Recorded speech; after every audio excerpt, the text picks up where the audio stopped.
Hey, it's Lele. Like, comment, subscribe to my channel. I'm going to be working on new content on a regular basis, so stay tuned for all of that, and I hope you enjoy my content. So, today I'm talking about mental health and the path to spiritual enlightenment or higher consciousness, however you want to put it. So, I'm someone who has mental health. I have a few different diagnoses. They are mostly surrounded around social anxiety. That's the main issue I have. So that's one of the reasons why I work from home, or why I don't go out as much as like other people my age, because it's like not a fear of rejection. It's more so a fear of social settings. Not even a fear of them, just like like a lack of interest in going into social settings unless it's absolutely necessary. Like it's the DMV or it's the dentist or something like that. Like other than that, I'm not really trying to be around people that I don't know. Like it's a totally different vibe with people that I do know and I am comfortable with. I'm fine being around them, at any given moment or time, but just people that I don't know, it's like some sort of mental reaction that happens where I'm like, I'm trying to head out. So, I wanted to talk about this during this video because I thought it would be a good conversation to have like online with some of the people who follow me or who may be watching my videos and trying to get an idea of what I'm going to be talking about on this channel. This is the perfect way to understand that and kind of see if you connect with any of my content. So for me, I started studying Buddhism around 10 years ago. And 10 years is like a super long time for somebody to be on a spiritual path. But I personally feel like my spiritual path will be going on my entire life. Like, when do you stop trying to better yourself? When do you stop trying to reach new peaks in your life? When do you stop trying to work on who you are and do shadow work? So for me, I started at a young age doing those practices, and there's been periods of time where I've slacked off. Like, I didn't return back to my meditating daily routine, which I'm still not locked in on, if we're being realistic, until I would say maybe about 3 weeks ago. I hadn't been meditating regularly for like over 2 years. But when I was younger, I would meditate for an hour easily.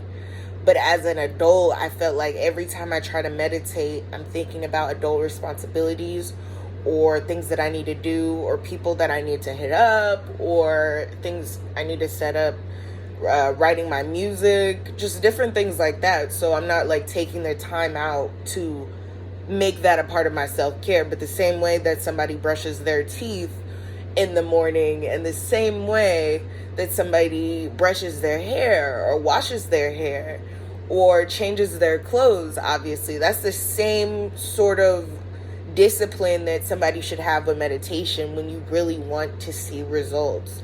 Because I personally have seen results of visualization. I've personally seen results of meditation. I've personally seen my mental health thrive when I'm meditating.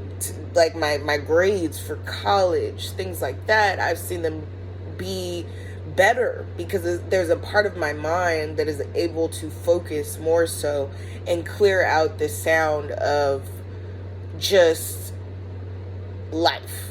Because when I meditate, I'm not meditating on everything that's ever happened. I don't think anybody who's meditating or who finds comfort in meditating is meditating on everything, wrong with their life or everything that has ever been wrong. For me, it's more so I'm meditating to be at a place of calm and relaxation. And so today I kind of want to go through the conversation of shadow work. So shadow work is the work that we do with the lower part of ourselves. That's what I'll choose to call it as a spiritual person. And the lower part of ourselves, in the sense of ourselves, where have we hurt people? What have we done wrong in life? What things about who we are uncomfortable with. That's why shadow work is called shadow work, and it's hard to do shadow work. It's very hard to dig into trauma that maybe not only we've experienced, but trauma we may have caused others by writing things down, by going over sometimes those events with other people, by, journaling and researching who we are and where we lack and what our flaws are. Then at some point we can gradually fix those things. If you don't acknowledge your flaws in life, you stop growing because you don't figure out what you can fix. I know that there's a ton excuse me, I was smoking before I started filming this video, but I know a ton of flaws that I have. I sit there and I journal about them. I think about them. I might write about them. I know a ton of flaws that I have because I look at them, but I don't just know them. I'm actively working on changing them. I'm actively working on being a better friend. I'm actively working on being a better person. I'm actively working on being more disciplined and dedicated to self-care and being gracious to myself. So those are things that I'm actively making sure that I'm doing. Eating better. That's another thing. I'm doing this thing where I'm eating better and I'm working out because I'm trying to improve in my life overall. So for me to improve in my life overall, I have to do things that I don't normally do and things that in the past I've seen be effective in my growth patterns. Like exercise, like meditation, like I just bought a guitar. I have a pink guitar that I just bought, and I'm going to practice my guitar every single week because I do music. So doing an entirely acoustic EP, which is my goal is to have that project out by March. I want to teach myself basic guitar chords and enough for me to do a 6-song EP by myself with YouTube basically at the park. So that's something that I want to do. And I'm a firm believer in life. If there's anything that you really, really want to do, you just have to do it, and you have to put everything that you have into it, and you'll get everything that you want out of it. So as we talk about meditation and stuff like that and shadow work, I would like to encourage people to maybe look up shadow work journal prompts. That's what I've been doing recently, is I've been looking up shadow work journal prompts.